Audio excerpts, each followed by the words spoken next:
Assalamualaikum warahmatullahi wabarakatuh. Alhamdulillah wassalatu wassalamu ala rasulillah wa ala alihi wa ashabihi wa mawalah, amma ba'd. Alhamdulillah, pada kesempatan ini kita dapat mengkaji beberapa hadis Rasulullah sallallahu alaihi wasallam.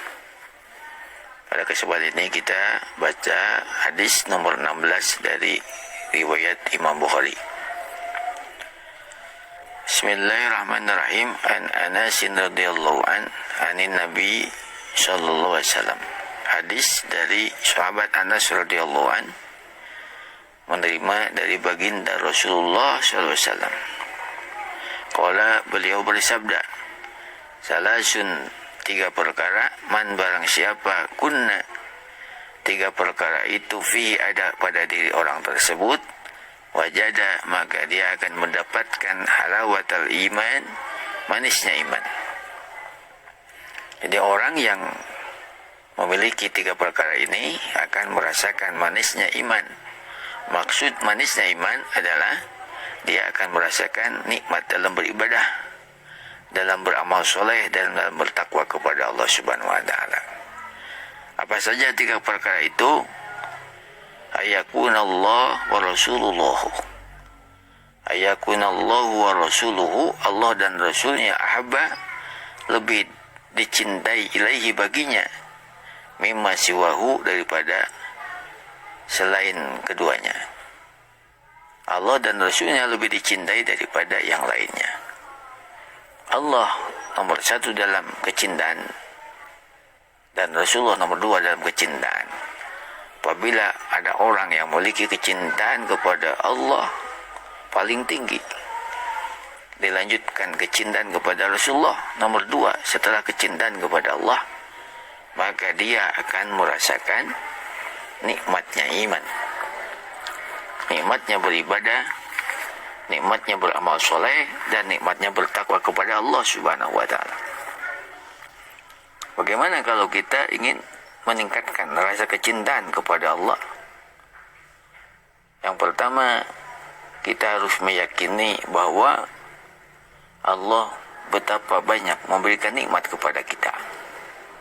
Bahkan saking banyaknya nikmat yang Allah berikan kepada kita, maka kita tidak akan mampu menghitung nikmat Allah yang diberikan kepada kita.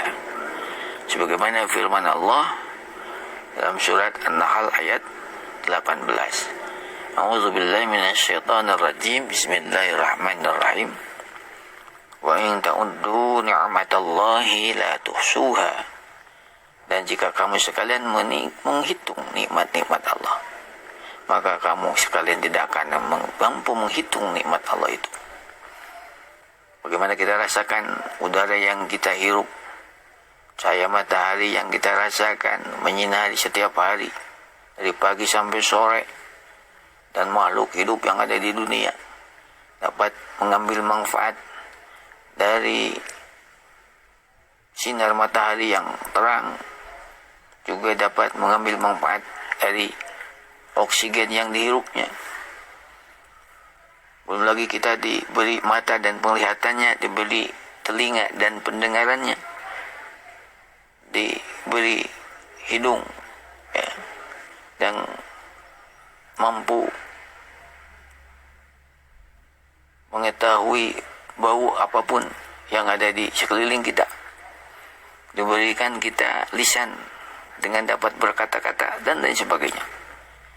Bahkan kita setiap detik, setiap menit dapat bernapas dengan leluasa karena nikmat Allah Subhanahu wa ta'ala. Jadi yang pertama, agar kita meningkatkan rasa cinta kita kepada Allah, kita harus yakini bahwa Allah banyak memberi nikmat kepada kita sekalian.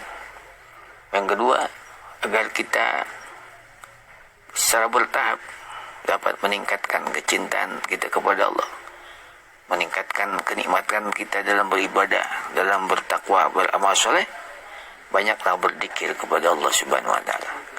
Sebagaimana firman Allah dalam surat Al-Jumu'ah ayat 10, A'udzubillahi minasyaitonirrajim. Bismillahirrahmanirrahim. Wadhkurullaha katsiran la'allakum tuflihun.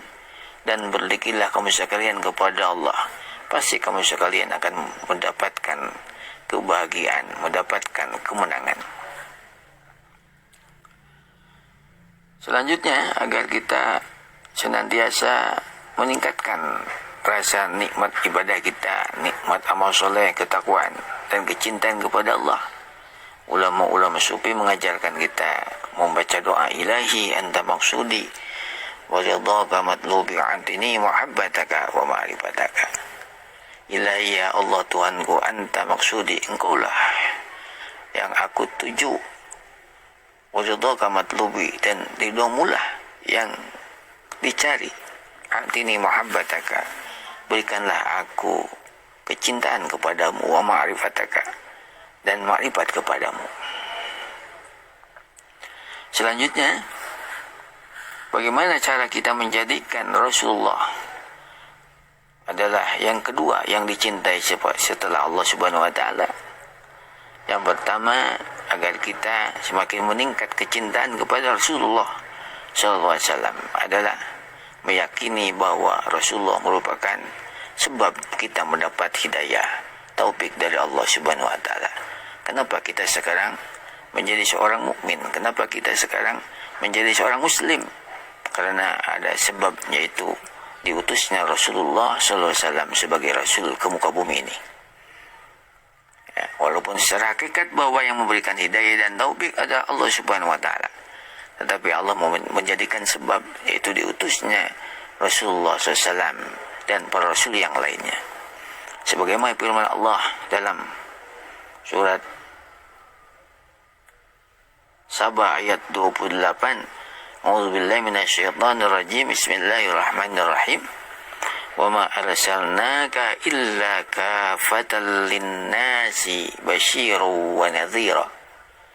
Dan tidaklah kami utus kepadamu Muhammad illa kafatan linnas, kecuali kepada seluruh manusia, basyiran, untuk memberi kabar gembira kepada orang-orang yang taat, wa nadhiran, dan kabar yang menakutkan kepada orang-orang yang tidak taat kepada Allah dan Rasulnya. Yang ketiga, agar kita senantiasa sedikit-sedikit meningkatkan kecintaan kepada Rasulullah SAW. Yang kedua, yaitu meneladani uswah Rasulullah SAW. Sebagaimana firman Allah surat Al-Ahzab ayat 21. A'udzubillahi minasyaitonirrajim. Laqad kana lakum fi Rasulillahi uswatun hasanah. Sungguh telah ada pada diri Rasulullah bagimu uswatun hasanah, contoh teladan yang baik. Semakin kita cinta kepada Rasul, semakin kita meneladani uswah Rasulullah SAW dalam beribadah, dalam melaksanakan ibadah-ibadah mahdoh maupun ghair mahdoh, ibadah ritual maupun ibadah sosial. Yang ketiga, agar kita senantiasa secara bertahap meningkatkan kecintaan kepada Rasulullah, perbanyaklah bersolawat kepada baginda Rasulullah Sallallahu Alaihi Wasallam. Sebagaimana surat Al-Ahzab ayat 56. A'udzubillahi minasyaitonirrajim. Bismillahirrahmanirrahim. Innallaha wa malaikatahu yusholluna 'alan nabi. Ya ayyuhalladzina amanu shallu 'alaihi wa sallimu taslima. Sesungguhnya Allah dan malaikat-malaikatnya berselawat kepada Nabi. Hei orang-orang yang beriman, berselawatlah kepada baginda Nabi, dan berbaca salamlah dengan sungguh-sungguh membaca salam kepada baginda Nabi Muhammad sallallahu alaihi wasallam. Walaupun selawat dari Allah adalah rahmat, selawat dari malaikat adalah istighfar. Selawat dari umat Islam adalah doa. Kalau kita bersama-sama membaca salawat, Allahumma shalli ala Sayyidina Muhammad wa ala ali Sayyidina Muhammad. Selanjutnya, dari tiga perkara itu juga yang kedua adalah mencintai sesama muslim, sesama mukmin karena Allah. Jadi orang yang selalu mencintai sesama muslim, sesama mukmin karena Allah, maka dia akan merasakan nikmatnya iman. Bagaimana mencintai orang lain karena Allah? tidak ada motivasi lain, tidak ada motivasi karena jabatannya, tidak ada motivasi karena harta bendanya, karena uangnya dan sebagainya. Dia bergaul dengan seseorang mukmin, seorang muslim hanya karena Allah. Salah satu tanda dia mencintai karena Allah, bergaul dengan seseorang adalah ketika ia kecintaan kepada orang tersebut stabil. Ketika dia memberi tidak menambah kecintaan, ataupun ketika dia berbuat buruk kepada kita tidak mengurangi rasa cinta kepada orang tersebut, maka dia mencintai sesama muslim, mencintai sesama mukmin, mencintai sesama Allah lillahi, karena Allah subhanahu wa ta'ala. Yang ketiga dari tiga perkara itu adalah dia membenci. Dalam hadis yang dikatakan wa yuhibba al-mar'u, seseorang mencintai, yuhibbuhu wa yuhibbal mar'a, seseorang mencintai orang yang lainnya, la yuhibbuhu, tidaklah dia mencari orang tersebut illa lillahi, kecuali karena Allah. Dan yang ketiga wa yakraha ayyuda fil kufri, ia membenci kembali kepada kekufuran, kama yakrahu ayyukzafa finnar, sebagaimana dia membenci dilemparkan ke dalam api neraka. Jadi orang merasa benci kalau dia kembali kepada kekufuran, na'udzubillah min dzalik, ataupun membenci kalau dia keimanannya dikotori, dirusak oleh sesuatu yang dapat merusak keimanan kita. Itulah tiga perkara yang akan menjadikan seseorang merasakan manisnya iman, merasakan manisnya beribadah, bertakwa kepada Allah subhanahu wa ta'ala. Itulah yang ini saya sampaikan. Mudah-mudahan bermanfaat, khususnya bagi saya sendiri, umumnya bagi kita sekalian. Sekian yang ingin saya sampaikan. Usikum wa nafsi bitaqwallah.